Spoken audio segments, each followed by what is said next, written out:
ARW 79 Tutorial. Oke, bismillahirrahmanirrahim. Assalamualaikum warahmatullahi wabarakatuh. Kembali lagi bersama saya ARW 79 Tutorial. Pada kali ini saya akan memberikan tutorial atau berikut informasi ya bagi rekan-rekan operator madrasah dan operator RA.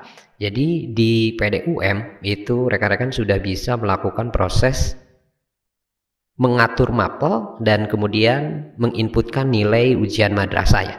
Oke, rekan-rekan silahkan buka terlebih dahulu untuk pdum.kemenag.go.id-nya. Kemudian setelah sebelumnya di status UM mungkin rekan-rekan sudah melakukan proses cetak pernyataannya.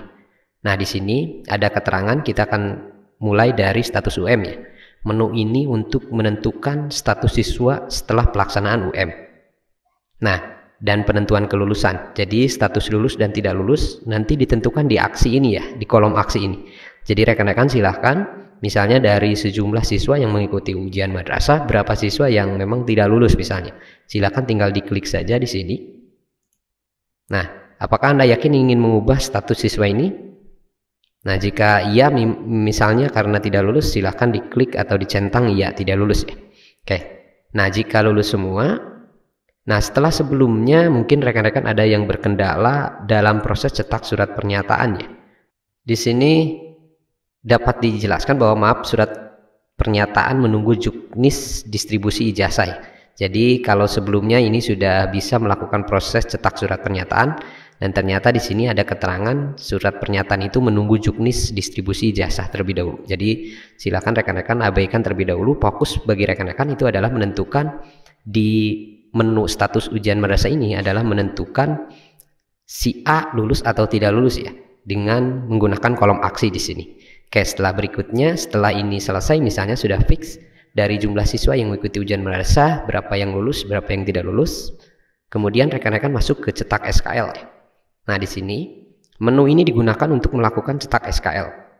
Tombol cetak akan muncul jika nilai ijazah sudah diinput. Nah, jadi jika rekan-rekan sudah melakukan proses input, nanti akan muncul cetak SKL ya. Silakan edit mapel untuk mengisi nama mapel. Jadi langkah pertama yang harus rekan-rekan lakukan adalah ini berlaku untuk jenjang MI dan MTS ya. Jadi rekan-rekan silakan atur mapel terlebih dahulu. Nah, di sini di atur mapel di pojok kanan, diklik. Kemudian dipilih jurusan karena MI, MTS, RA ini umum ya jurusannya. Nah, silahkan di muatan lokal di sini masukkan muatan lokal yang sesuai atau yang ada di madrasah rekan-rekan. Misalnya di sini saya akan memasukkan untuk mapel bahasa Sunda ya. Oke, silahkan di sini ada disediakan 3 kolom untuk mapel ya. Misalnya ada BTQ, ada praktek ibadah, silahkan. Ini disesuaikan dengan kondisi yang ada di lapangan ya. Jadi rekan-rekan misalnya di madrasah rekan-rekan ada muatan lokal apa saja yang di ujian madrasahkan, silahkan dimasukkan. Oke, karena di sini saya akan mencontohkan hanya satu untuk bahasa Sunda misalnya, kita klik save change. Berhasil pop-up-nya. Nah, terus kemudian setelah itu muncul pertanyaannya. Di sini ada atur mapel, kemudian di sini ada mapel lagi ya di bawahnya. Nah, ini karena apa? Karena di jenjang-jenjang atas atau mungkin ada sebagian madrasah yang penentuan mapelnya itu pilihannya. Jadi siswa bisa memilih misalnya mapel A tidak diambil atau mapel B yang diambil misalnya seperti itu. Nah, ini adalah dikhususkan bagi rekan-rekan madrasah yang memang ada penentuan mapel pilihan tersebut. Jadi di sini setiap siswa bisa memilih dan mungkin beda-beda dengan siswa yang lain. Kita akan contohkan di sini mapel. Nah, di sini rekan-rekan bisa mengatur ya, atau apakah mapel tersebut hanya khusus untuk siswa ini saja atau siswa di kelas yang sama misalnya. Kayak kalau rekan-rekan hanya memiliki satu kelas itu tidak menjadi masalah ya. Itu biasanya sama semua. Nah, tapi ini berlaku biasanya untuk di jenjang-jenjang madrasah aliyah ya. Saya akan contohkan di sini untuk jenjang madrasah aliyah. Di cetak SKL kita bisa memilih mapel misalnya di sini. Nah, siswa di kelas yang sama misalnya, karena ini ada IPA ada IPS ya, karena ada IPA ada IPS. Jadi misalnya untuk yang di kelas yang sama untuk siswa tersebut di sini kelompok C-nya itu beda, misalnya kelompok C di sini ada biologi, kemudian ada apa lagi misalnya. Nah, karena berbeda-beda ya. Nah, silahkan. Jadi diatur mapel untuk jenjang aliyah itu nanti akan ada pilihan IPA dan IPS. Jika sekolah tersebut ada 2 jurusan ya. Nah, ini dikhususkan untuk edit mapel ini itu bagi sekolah atau bagi madrasah yang memang siswanya bisa memilih untuk mapel-mapel tertentu misalnya. Jadi di sini disediakan kolom aksi untuk mengedit, dikhususkan untuk siswa-siswa yang memang berbeda dengan yang lainnya ya. Pemilihan mapelnya itu berbeda dengan yang lain.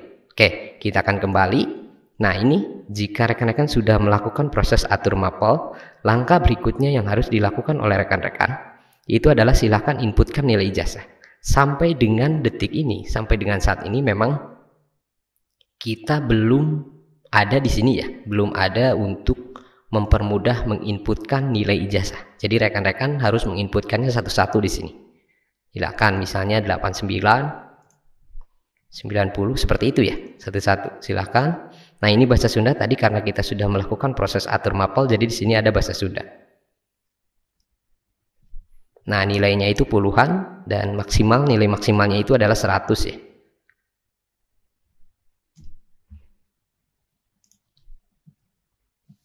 Oke, kita akan coba saja untuk salah satu siswa, misalnya ini nanti kita edit kembali.